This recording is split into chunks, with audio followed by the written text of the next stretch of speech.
Hello, it's Sheila, and I am super excited to come to you today with who I find as my most favorite role models. What your assignment is today is to find people who inspire you and make you excited about the idea of aging. Here are just a few of mine, if you want to borrow mine. We have Phil Kirk, his wife Penny Northrup Kirk, and her mother Edna Northrup. So how do you respond when people say something derogatory about aging? Sort of a button pusher for me, because we're all going to age. There's no getting around that. Numerically, we're going to age. Every day when we wake up, we are a day older than we were when we went to bed. And it's all about what we decide we're going to do with that day that has just presented itself to us. And so to me, aging or ageless living starts with mindset.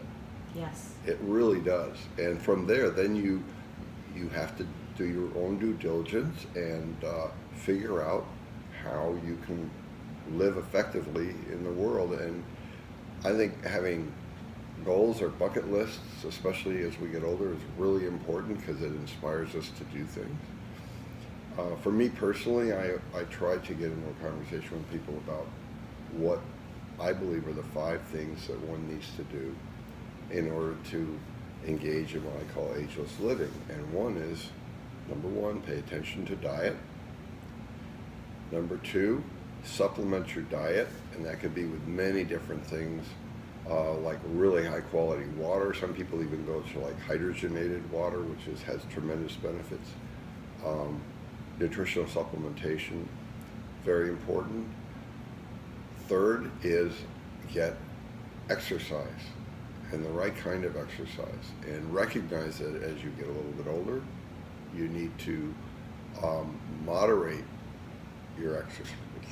Be vigilant about doing it, but also understand recovery times and all those things require a little bit more time than you were when you were in your 20s. Third thing is adequate rest and recovery.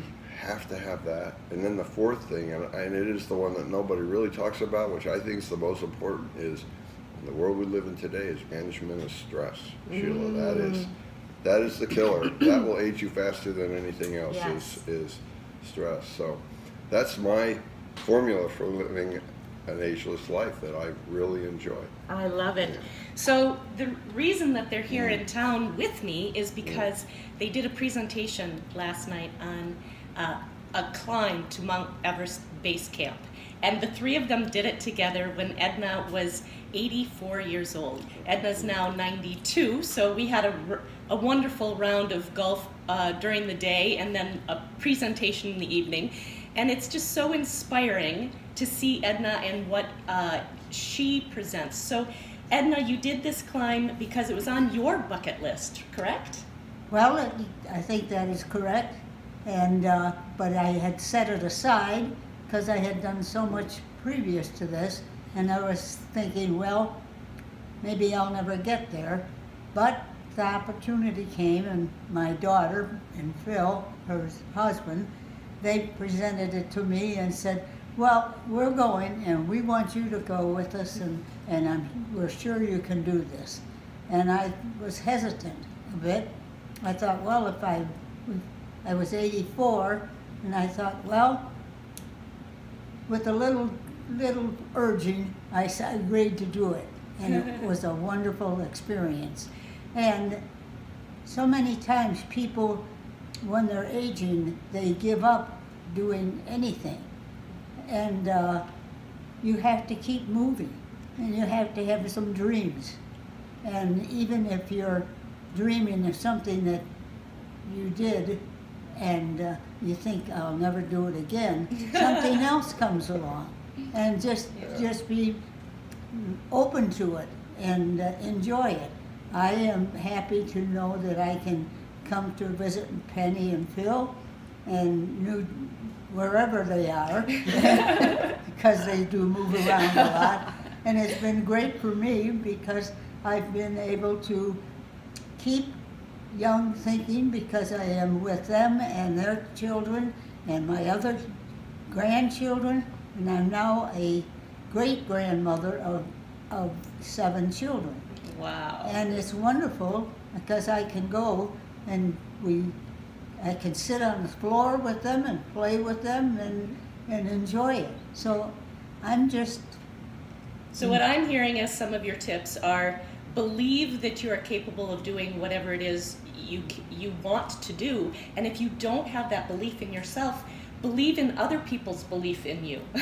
Absolutely. And then the other thing that I heard is, and then surround yourself with people who are active and living life to the fullest, because you get caught up in that energy of anything is possible. That is correct. Yeah. Yes. Yeah. Any other tips for ageless living? No. Okay. No. And what would you like to add, Penny? You know, I think one of the things that I've noticed for myself and working with different people and watching Mom, who is an incredible role model for all of us. But as we spend more time on planet Earth and we have the effects of gravity applying on us, what I've noticed is that part of this aging process is that things start to become, and I don't even want to say difficult, it's that we stop doing things. We stop doing the normal things that we have always done in our life. Getting down on the floor, standing back up. So what I really want to tell people is when they start to notice that they're, like, this feels a little more difficult than it did 2 years ago, 5 years ago, do more of it. Yes. Let that be your entry point. So balance, things like, you know, really pushing yourself to stand on uneven surfaces, to do hopscotch, to do things that we have done our whole lives, but we stop doing. Yeah. And then it also, the mind-body relationship of those two things, we are needing to increase our ability to change quickly. And we start to settle. So things in our life, when we have to change, if we're slightly out of balance, it feels worse. So challenge yourself all the time. Right.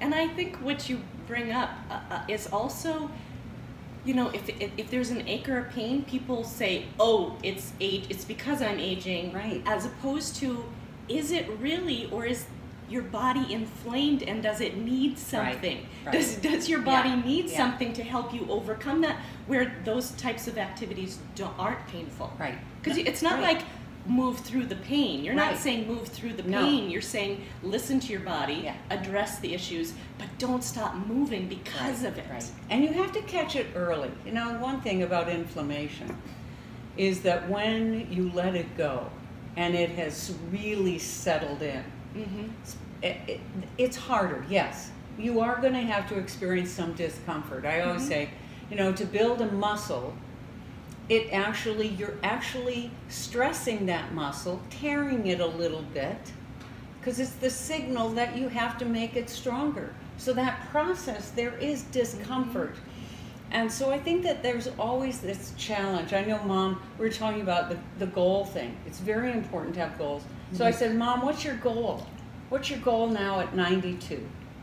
Well, one thing, I still like to play golf, and I am going to try to play golf, and my age is 92, so if I get a 92 for 18 holes, I'll be very pleased. Exactly. I love it. Exactly. We were talking yesterday, you know, the little tricks in the mind. So Mom's out there playing golf, and she'd hit a ball, and of course, you know, being the inveterate, you know, challenger she is, it wouldn't go as far as she wanted the ball to go. And so I said, Mom, every time you hit the ball and it goes in the air, I said, say yes. I said, because that'll start to change. It changes our physicality. Right. Right. And it's so important to recognize those things. Because I need to start cheering when I get the ball in the air, because and it's not an age thing. No. It's, No. Yeah, it's not an age thing. And this positive self-talk is what I call it. In fact, there's a great book, if I can remember, I think it's What You Say When You Talk to Yourself. Yeah. It's so important to understand that this internal dialogue that we're having can be, no, I can't, or yes, I can, or I'm going to challenge myself to I'm do gonna this. see what I I'm can going to see what I can do. It changes. I mean, biochemically, things change. Right. When depending on how you think and internally, that dialogue. So I always say, boy, never stop dreaming. Never stop dreaming about things you want to accomplish, and really check yourself. Check in on your internal dialogue, because I think that's a key issue. Yeah. Key issue. And for have a so beginner's many. mind. I Yeah. think the other thing we tend to lose, we lose touch with that side of ourselves that loves to learn new things. Yeah.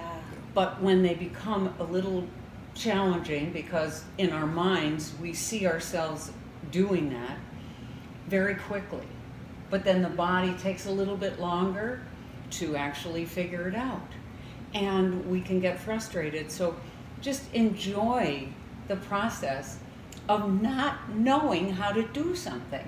Yes. Yeah, like you guys taking up surfing at That was the hardest thing we've late ever 60s, done. 70s. Yeah. 72. We flailed. Yeah. We were flailing at it. But you I tried, said, and it we was did- fun. Wait, Yeah. it was called doing water aerobics with a surfboard.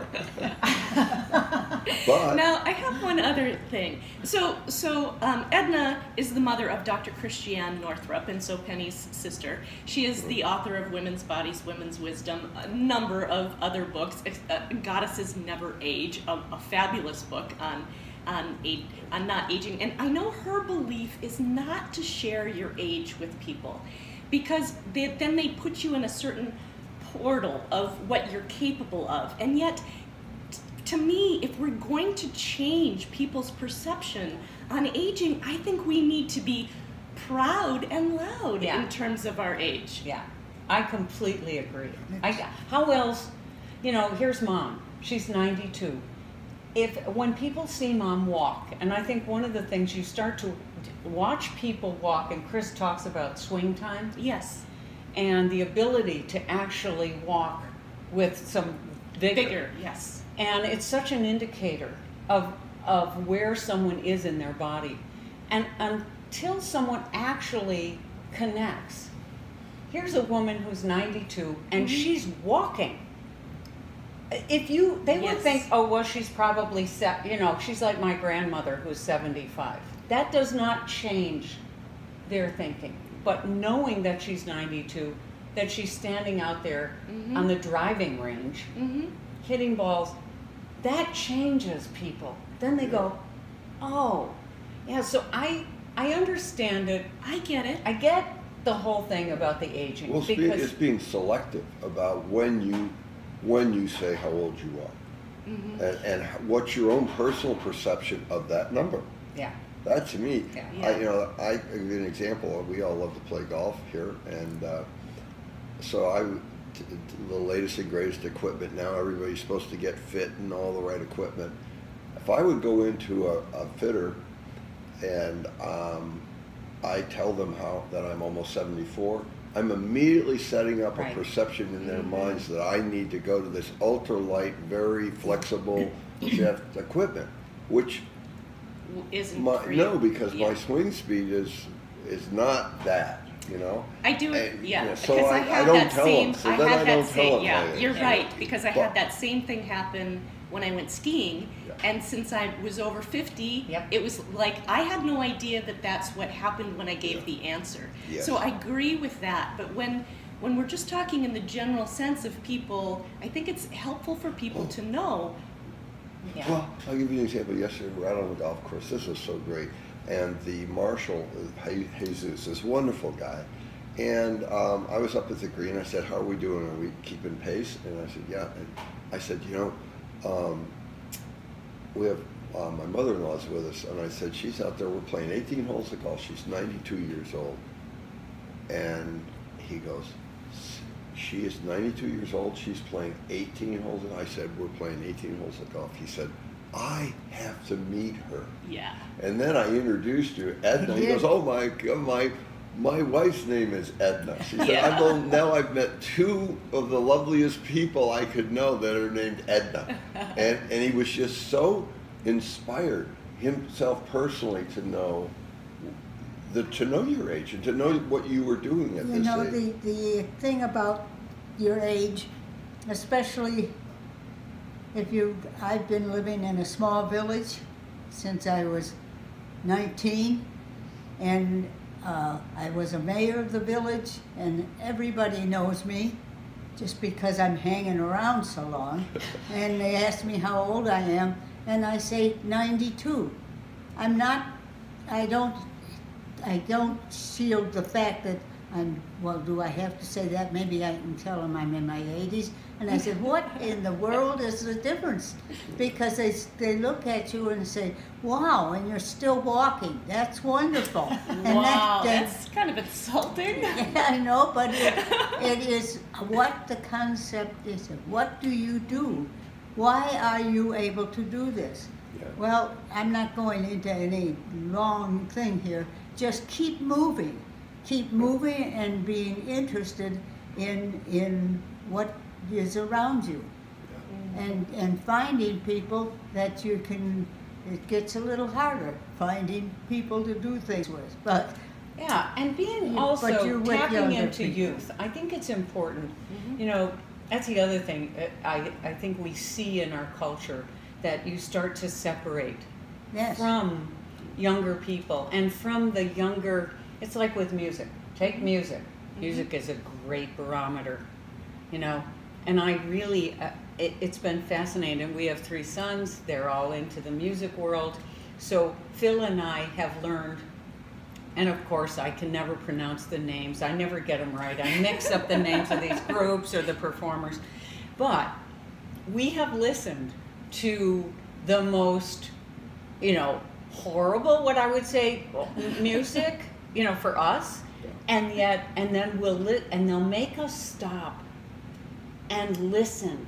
They will point out things to us that they're hearing that we did not hear. Oh. Yeah. And it's fascinating. And so it's really been wonderful for us to get that that's an area that in many cultures, it's like you get to a certain point and you go, oh, I'm not going to listen to that music. That's just garbage, right? Or they're not saying anything. Yeah. And it was really been an interesting thing for Phil and I to catch So that. it's having what I like to call the flexible mind. Yeah. You know, and getting back to aging as a barometer for aging that I use is physical and mental flexibility. And we talk about, people ask us about how we exercise, and I said, well, as we age, we get a little older, our priorities about exercising, I think, shift. You have, you know, the resistance kind of training, which builds muscle, and then you have cardiovascular training, which improves your, you know, Lung basically capacity. everything, blood capacity and so on. And then there's this other thing called flexibility. And I know when I was competing, ski racing and in tennis, I really focused on cardiovascular fitness and strength to be able to do the things I needed to do, particularly downhill ski racing. And I wasn't so attentive to the flexibility because that was sort of there. I was younger. Yeah. Now, the number one priority for me when I work out and do any kind of physical training is increasing flexibility. And again, you know, it's the mind-body that Penny talked about earlier. It's that connection. And so music was a gateway for us to understand how rigid we had become mentally. Yeah. Because our sons are, they are all professional musicians, and they know all kinds of people and all kinds of music. Yeah. And it's really opened us up. Now, what other areas of my life have I developed a rigid mindset? Yeah, and that to me, if you're going to live in the world today, which is changing at light speed or faster, Yeah. You better be flexible in mind.